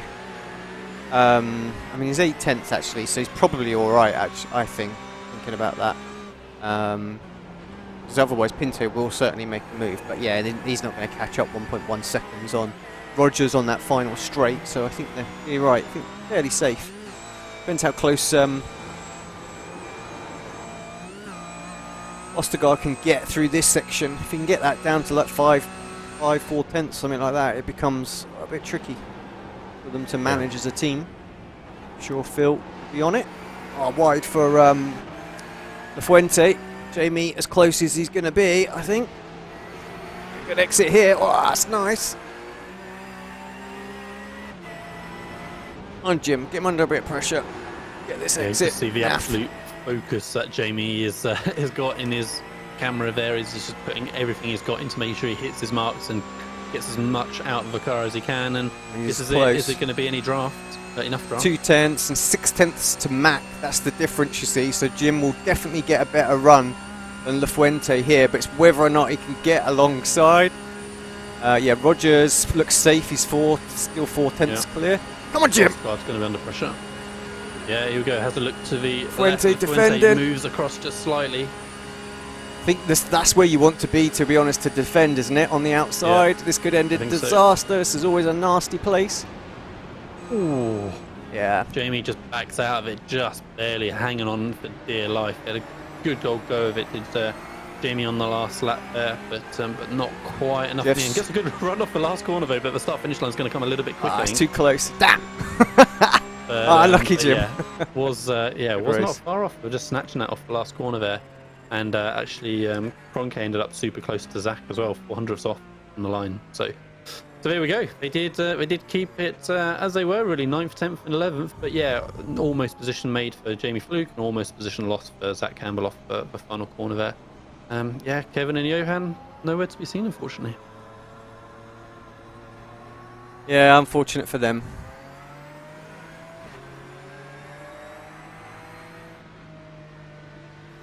So we never really saw any do-or-die moves on that last lap, Alex. Nobody was desperate enough to, right, here we go, this is it, I don't want to be stuck in this position, I can get past and send it. Everybody seemed heads pretty well kind of screwed on. I wonder how much of that actually was kind of a situation that we were in, where we had teammates 9, 10, 11. You know, Coanda had teammates 3, 4, 5, 6. And 7, sorry, counting Matt Backham in the Technic car. Yeah, maybe that was a fair chunk of it, actually. There wasn't really the mixing up of the teams where people were prepared to really send it on someone. Yeah, maybe. Right, let's have a quick look then and see on the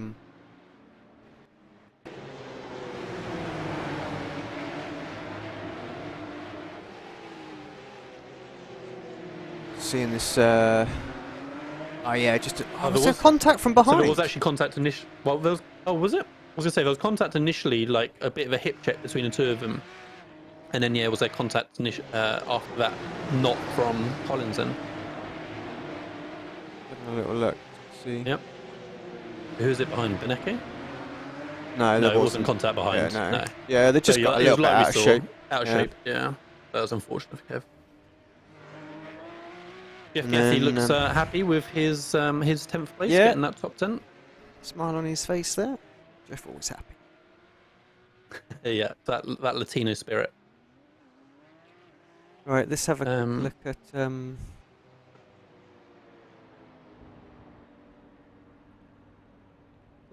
this isn't exactly what happened to Johan. This is right at the start. On the outside, Kevin around him as well. Or got a little bit of a check up. Yeah, that wasn't. That was just. Yeah, I was just having a little look at something going on. But right, this is where it says he crashed. This was the checkup, actually, wasn't it? Right, and then we've got the.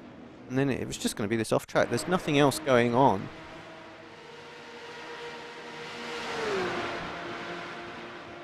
He was side by side. I'm not sure who that was. He was side by side with. I think it was Thomas.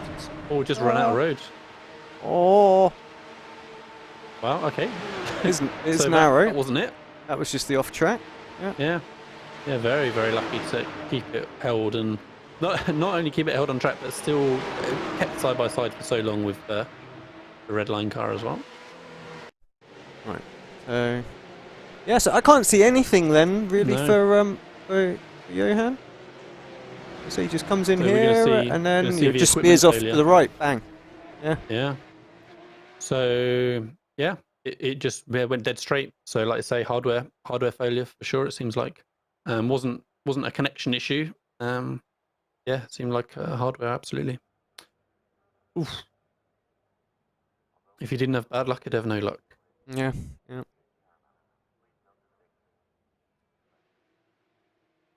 Right, let's see if we can get a few of the guys in for a little chat. While we're doing that, let's go and yeah, have a little check-in with our Apex Racing Academy promo video. We'll be back in just 2 minutes.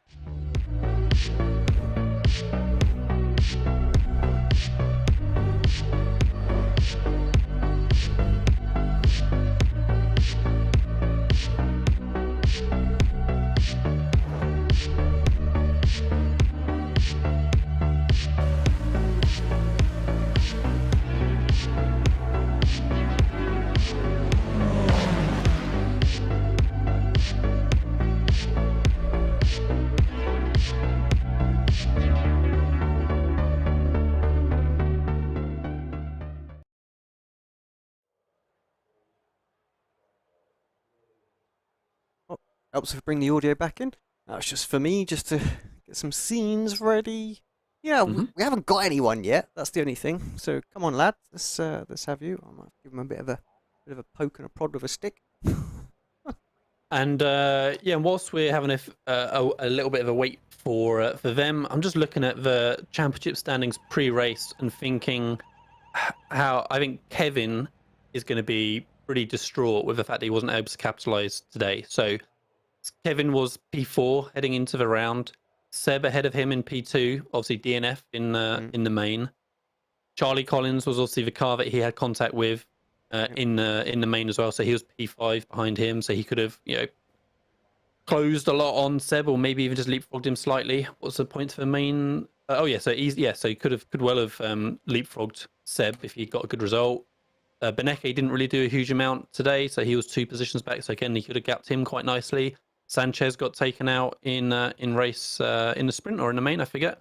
So if Kev had got a couple of good solid top 10s, even a top 5 as we've seen from him earlier in the season, he would have really been in a good strong position to try and get a top 3 spot in the championship. It really would have been only De Jong who would have had a good race and or a good meeting, and everyone else around him, Job, Collins, Beneke, Sanchez, all would have had issues. So unfortunate for Kevin, it wasn't able to capitalise. But you could look at it the other way and say equally he hasn't really lost out much. I guess it's only De Jong who's scored points, and so it's kind of maybe a bit status quo for heading into the final 2 rounds.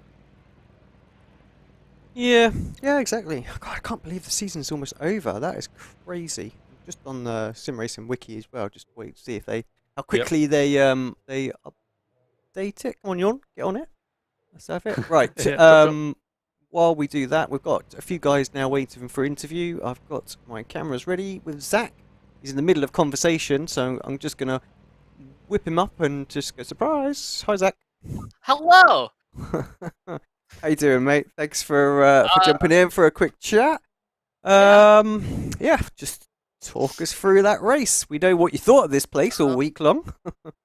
Yeah. That was a struggle. That was probably about kind of the worst I've felt in race. Yeah, I mean, it's just been a struggle to get my bearings around here. Obviously, it's super hard, and this is the first time I've ever been to this track, so it's it's been quite a struggle. But I mean, to come home P11, it's not, I feel bad because it's like it's P11, here, but at the top level. But it's like I felt like we had a little more in that. I banged out a pretty good lap in warm up, and then just did not in qualifying. I mean, just really kind of struggled there. But just to bring it home with some decent points. I don't know where we are in points right now, but I think we got some decent points. We came home with a good day. I think we made the best out of the situation that we had. And that's really all you can ask for at some points. I mean, talk about qualifying and looking at how this race panned out. I'm guessing really it all comes down to quali here. Didn't, especially the feature. Like we expected to see a few more moves, things like that, but just didn't look like it was really possible for people. You come under a little bit of pressure from Conky a couple of times, but again, it was just a bit too risky for him, so he lifted out. So yeah, really that reverse grid, getting that 8th spot. You see Tommy up there in the feature at 3rd. That kind of made all the difference. And I'm guessing, for quali, if you bang yourself in those top 3, 4, you're probably going to be there at the end of the race type thing. Yeah, I mean that's just kind of how the series is. I felt like here maybe there was kind of more potential to move around. We weren't as draft locked because the draft does change the closer you get to cars in front. So I felt like there was the opportunity to make a move, and I think if you're up front, it was actually going to be a little easier than being back in 10th, 11th. But yeah, I mean, it's just kind of quali at that point. Um, I didn't feel like I had the race pace, but I felt like my Q pace could have been a little better. Uh, the lap that I did in warm up for the race would have put me P4 on the grid instead of P13 where I ended up. So I think that was just what I missed a little bit. Um, you know, I mean, I think genuinely that was probably just it. And it's unfortunate, but it's just kind of how the series is, and we got a little trapped. But yeah, I mean, you got to make the best of those situations that we ended up, and obviously we came into some luck with Thomas having some issues there with his internet connection and Seb blowing the engine. And so I think that helped us a little bit. Um, yeah, it's overall a good day. You know, it's hard to be disappointed, but I feel like we should. I feel like I want a little more now. I'm looking at the championship sort of standings pre this round because it's not updated yet. So you've got Graham just in front of you, like 5 points ahead. You know, he obviously had to start from the back, so you beat him in both races. Dane had a good day out there. Obviously, he was just a couple more points up the way. Sanchez, don't know what happened to Sanchez. Don't know He if had you an guys. instant lap 1. Did he? He got he got taken out at lap 1. So yeah, so you've reeled some points in on Sanchez. Same with Benecki. You managed to reel points in as well. Charlie Collins too. Kev had a bad day. You know, Seb had a bad day. You know, you've actually closed the points on most people in the top 10. So you like you say, even though you're like, you know, I'd like to be 11th place, but actually it's not a bad day at the office in terms of that. And we're only 2 rounds left of the championship now. So, you know, there's a good chance maybe of pulling a top 5 in your rookie season. Yeah, no, no pressure. I feel like, I feel like top 10's the goal. You know, there are a lot of really good guys up there. You know, it's a little hard kind of to describe, but it's just, you know, we've moved on from kind of the early season when I was having trouble with getting in accidents. When I was kind of in and around when I wasn't very happy with qualifying. So that's honestly just been the biggest change is, you know, coming home, you know, a little outside the top 10. And it's just making the most out of these days. You know, I can say I'm not happy, but like you said, the bottom line is I think we closed in on a few guys in front of us. I think we probably lost a spot to Tommy in points. But, you know, we closed in on the guys in front. And I really think that now we're going into the Le Mans and Monza, which are about as big a lottery as we can get. So yeah, I think anything goes these last 2 weeks. I know I'm not very comfortable at either of those tracks, even more so than Monza, is it? Yeah. Oh man. Yeah. So probably I'd consider 2 out of my 3 worst tracks on iRacing. So it'll be interesting. You know, I haven't driven either in Porsche or done anything like that. So it'll be a little interesting to see. I think we just got to make the best out of what we have, and then yeah, after that, I think we can really challenge those guys up in front of us. Now that now that we finally finished 3 races in a row, so. Yeah. Awesome, thanks, mate. I won't keep you any longer. So yeah, good job today. Obviously, good luck next round, and I'm sure we'll catch you on that one. Anyone you want to give a quick shout out to before we let you go? Obviously, my spotter Christopher Demerit, who does a great job in just keeping me calm, keeping me level-headed. Just yeah, I mean he kind of saved me there one time when I got kind of caught up in the heat of the battle, and just reminded me to be smart. We're here for points, and it's not worth losing 13th place over. So yeah, he does a great job. Everyone at RLL, obviously, everyone at RLL Esport, Ray Hollerman, Lanigan Racing, they do just a fantastic job supporting us. And we always really appreciate everything they can bring to us. And yeah, who else? Apex Racing Academy, SDK Gaming, all our sponsors.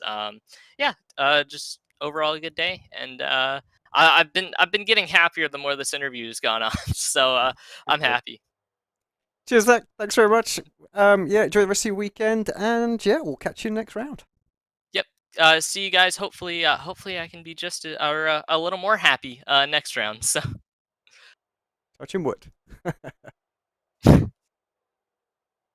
Right, who should we go for next? Jamie, who'd you fancy? Yeah, let's bring in Mr. Fluke. That sounds good. Okay. Over to you.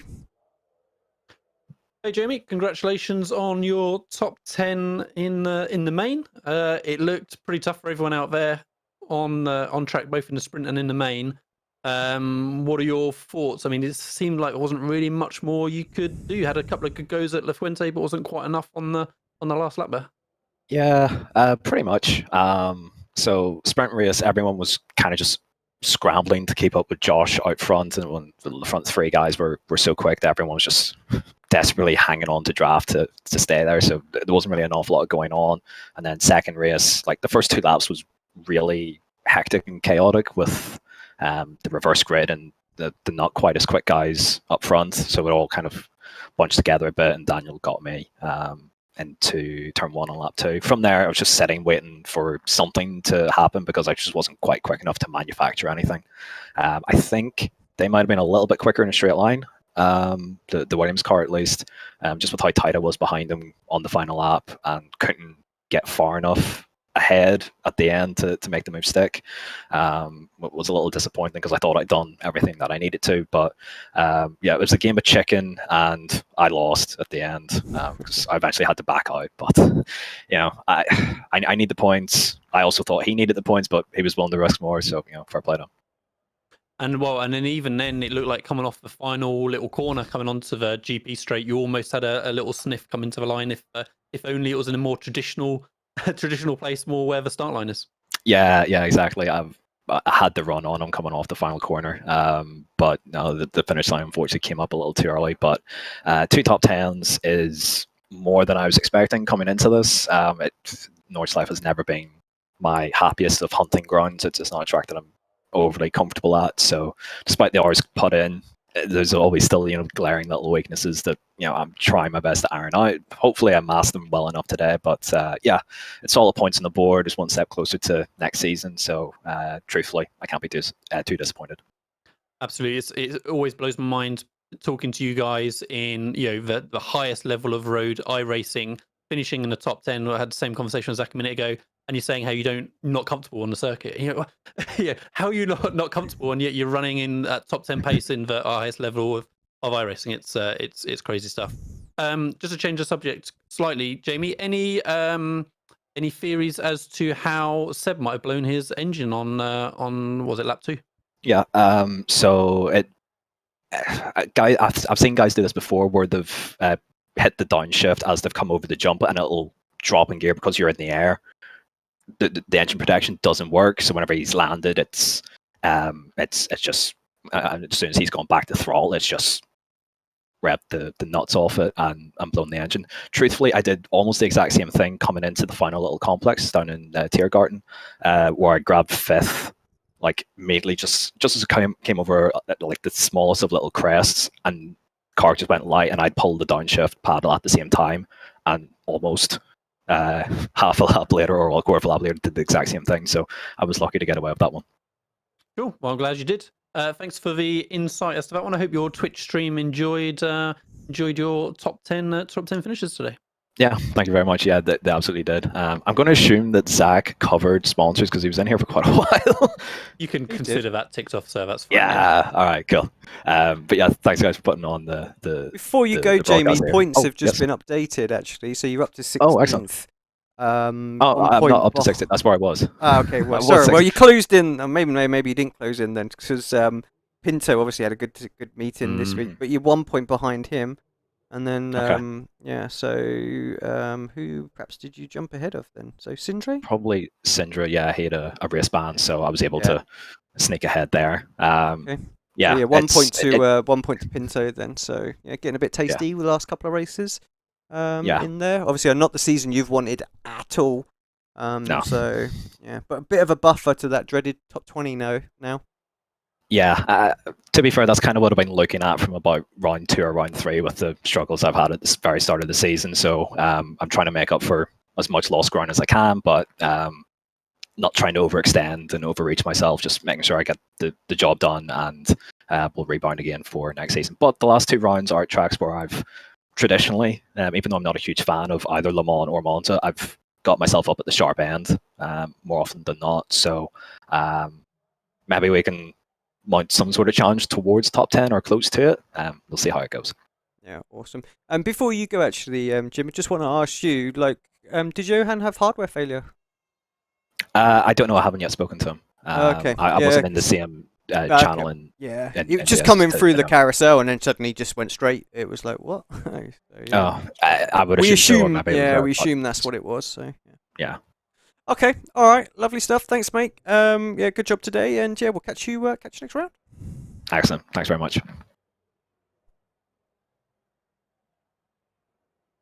So yeah, interesting then, Alex, that your suggestion was exactly right for Seb's blown engine. Then it was, let's say, gear shift. We think when in midair. Yeah, I think so. Yep, hit that. Hit the deck as he come down and just revved it out and bang. Yeah. Right, last but not least, Mr. Jeff Giassi. Hello, sir. Hey, good evening. How you doing? Nice to see that smile on screen. Yeah, I'm really happy. Was not expecting this top 10 at all, and just the toughest track for me of the entire iRacing platform. So to get a top 10 around this track in such a good competition level, I just feel really happy. Yeah, I mean, it looked from times, if I'm being honest, that you perhaps you were struggling a little bit out there to hold on to the guy. Zach even giving you a bit of a bump draft to make sure you stay with them. Things like that. But yeah, so good bit of work. I mean, I guess it was tricky for you because you were right in the middle of 2 teammates. So you couldn't really do anything all race long. Yeah, I really need some points for this championship. So I was not planning to risk. So to be around 2 teammates was actually good because I felt safer. And Zach helped me a lot, doing lots of bump drafting, not trying to pass me so we could stay with the field. So he was really, really helpful to help me to get this top 10. He didn't try to go for a move at any point, so that was amazing. But yeah, I just feel really, really, really happy, and it was tough to keep up with the guys. Really struggling a bit. As I said, this is my the track that I find the hardest for the way I drive, but it's still really good in the end to get a P12 and a top 10 in the future. It just feels really amazing, and starting to look forward for the next race, which is a track that I love. So looking forward for the Le Mans race. Yeah. Awesome. So where were you before the start of this race? Because you're now 17th, so you've gone past Sindre as well. In the standings, so 144 points. Got a few points clear of him. Jamie just ahead of you in the championship in 16th. And then Cronky behind Sindre as well. So tough crowd around you in there. Yeah, I was P17. So you okay. Yeah, I just stayed P17. Last race was very tough, both for me and Zach. P1 and 2 in the race and getting wiped out, but we are working our way back here at the Nordschleife, so that was good, and looking forward for the next one. And also I want to say a big thank you for Mateus, new team member, which helped me a lot on understanding what I was doing wrong with my driving. From one day to another, I suddenly became 1 second quicker around this track, which means a lot when you're driving with such a high level competition. So he really helped me, and I'm really happy to get a top 10 for the team. Yeah, huge amount of time to find. Before you go, I've got a couple of questions. What are the trophies for in the background, mate? Oh, so the screen I can see myself, it's the one on the right.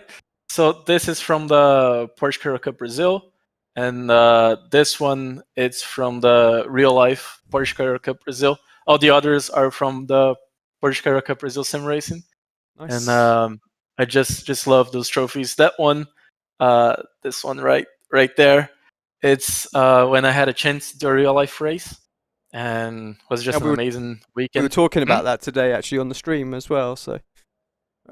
Oh, that's awesome! Yeah, it was really amazing. I got a chance to drive the real car, first qualify in the GT car, and I got the pole, so that was amazing. And finished. Was leading the entire race, but a safety car dropped us to P4. But still amazing, still a very good result, and really proud of the journey that I've been having. And so my very last thing as well, you know, you have all this Latin fashion and stuff like that. I see you sporting some rather snazzy Apex team gear there. Do you want to give us a little show and tell? Oh, the gear? Yeah. Oh, so this is my new Apex shirt. Really amazing with the Apex logo here, SDK logos, and all those sponsor logos, VRS as well. And so thank you a lot for this new shirt. I really love it, and I also got a jacket, but it's pretty hot today, so I'm not wearing it. I will let you off.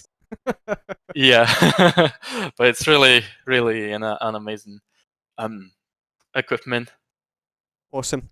Right, mate. Thanks very much for your time today. Glad to see you happy. You know, it's been a couple of races, so yeah. Let's hope we have a similar kind of interview in a couple of weeks' time when we're at Le Mans. Yeah, hopefully. See you guys in 2 weeks, and hopefully with another smile on my face. Yeah. Cheers, mate. See ya. Bye-bye.